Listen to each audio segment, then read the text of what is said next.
Hey everybody. Today we are going to read Chapter 1 of Alice in Wonderland by Lewis Carroll. The book's also called Alice's Adventures in Wonderland, just depending on which version you have. But all of the inside text should be the same, so if you wanted to follow along in your own copy of the book, feel free. So like I said, we're starting in Chapter 1, which is called Down the Rabbit Hole. Alice was beginning to get very tired of sitting by her sister on the bank and of having nothing to do. Once or twice she had peeped into the book her sister was reading, but it had no pictures or conversations in it, and what is the use of a book, thought Alice, without pictures or conversations? So she was considering in her own mind, as well as she could, for the hot day made her feel very sleepy and stupid, whether the pleasure of making a daisy chain would be worth the trouble of getting up and picking the daisies, when suddenly a white rabbit with pink eyes ran close by her. There was nothing so very remarkable in that, nor did Alice think it so very much out of the way to hear the rabbit say to itself, oh dear, I shall be too late." When she thought it over afterwards, it occurred to her that she ought to have wondered at this, but at the time it all seemed quite natural. But when the rabbit actually took a watch out of its waistcoat pocket and looked at it and then hurried on, Alice started to her feet, for it flashed across her mind that she had never before seen a rabbit with either a waistcoat pocket or a watch to take out of it. And burning with curiosity, she ran across the field after it, and was just in time to see it pop down a large rabbit hole under the hedge. In another moment, down went Alice after it, never once considering how in the world she was going to get out again. The rabbit hole went straight on like a tunnel for some way, and then dipped suddenly down, so suddenly that Alice had not a moment to think about stopping herself before she found herself falling down what seemed to be a very deep well. Either the well was very deep or she fell very slowly, for she had plenty of time as she went down to look about her, and to wonder what was going to happen next.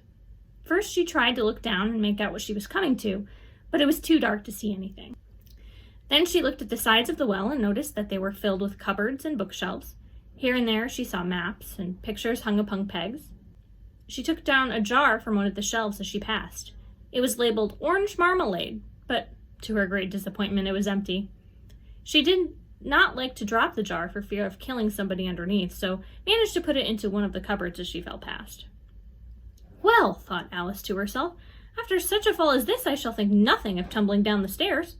How brave they'll all think me at home. Why, I wouldn't say anything about it, even if I fell off the top of the house, which was very likely true. Down, down, down. Would the fall never come to an end? I wonder how many miles I've fallen by this time, she said aloud. I must be getting somewhere near the center of the earth. Let me see, that would be 4,000 miles down, I think. For you see, Alice had learned several things of this sort in her lessons in the schoolroom, and though this was not a very good opportunity for showing off her knowledge, as there was no one to listen to her, still it was good practice to say it over. Yes, that's about the right distance, but then I wonder what latitude or longitude I've got to. Alice had not the slightest idea what latitude was, or longitude either, but she thought they were nice grand words to say. Presently she began again, I wonder if I shall fall right through the earth. How funny it'll be to come out among the people that walk with their heads downwards. The antipathies, I think. She was rather glad there was no one listening this time, as it didn't sound at all like the right word. But I shall have to ask them what the name of the country is, you know. Please, ma'am, is this New Zealand or Australia? And she tried to curtsy as she spoke. Fancy curtsying as you're falling through the air. And what an ignorant little girl she'll think me for asking. No, it'll never do to ask. Perhaps I shall see it written up somewhere. Down, down, down. There was nothing else to do, so Alice soon began talking again. Dinah will miss me very much tonight, I should think. Dinah was the cat.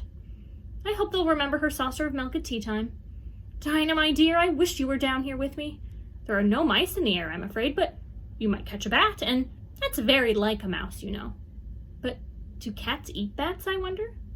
And here Alice began to get rather sleepy and went on saying to herself, in a dreamy sort of way, do cats eat bats?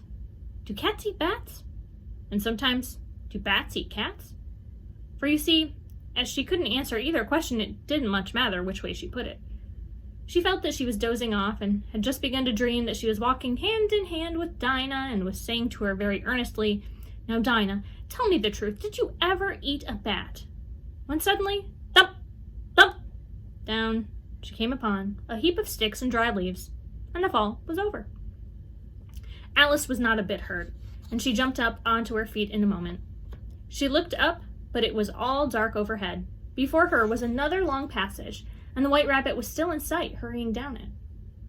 There was not a moment to be lost. Away went Alice like the wind, and was just in time to hear it say, as it turned a corner, "Oh, my ears and whiskers, how late it's getting!"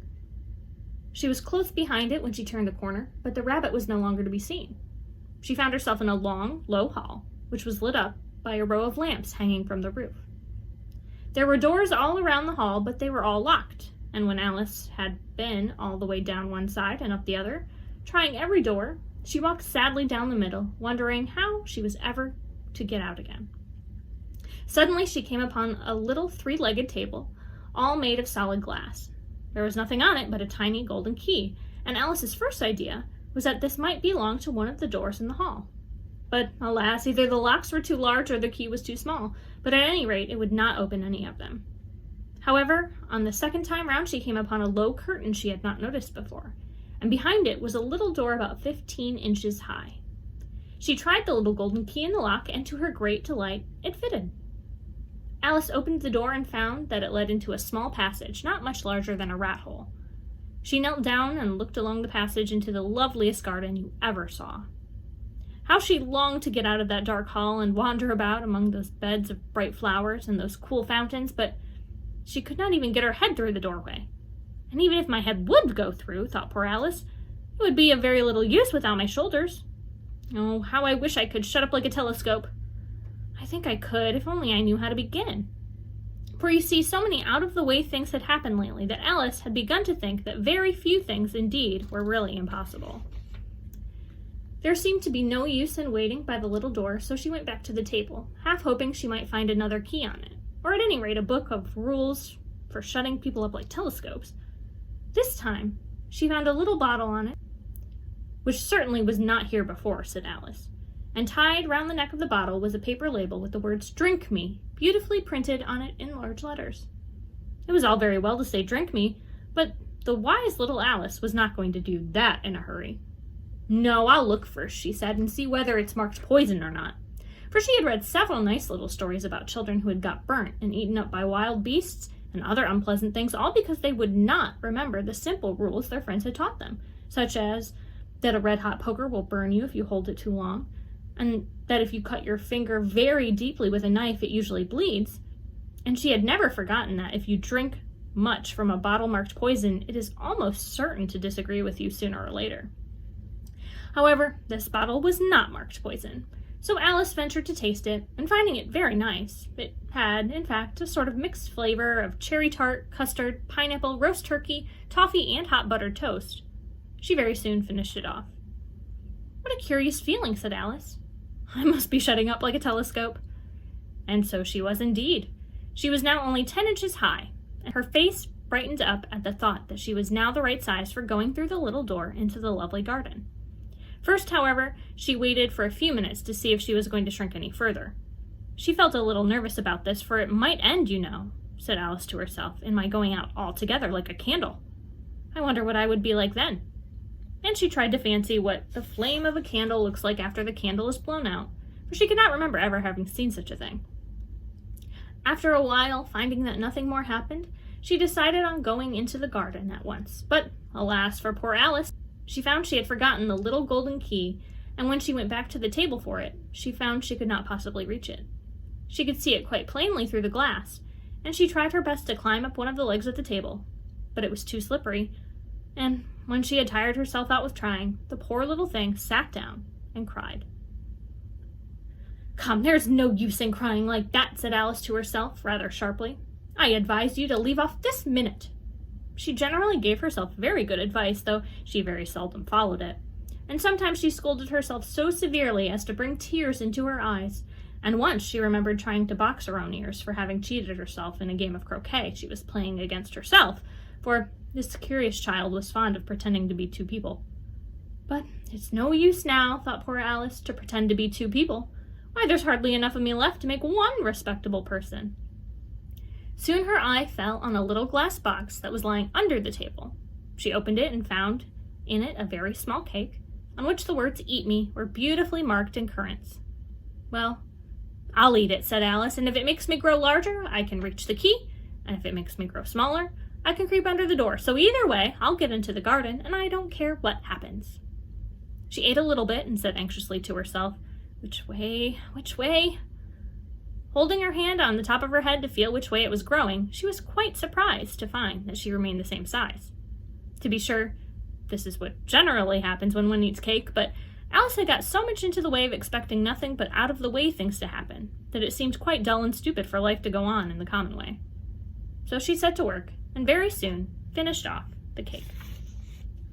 And that is the end of Chapter 1 of Alice in Wonderland.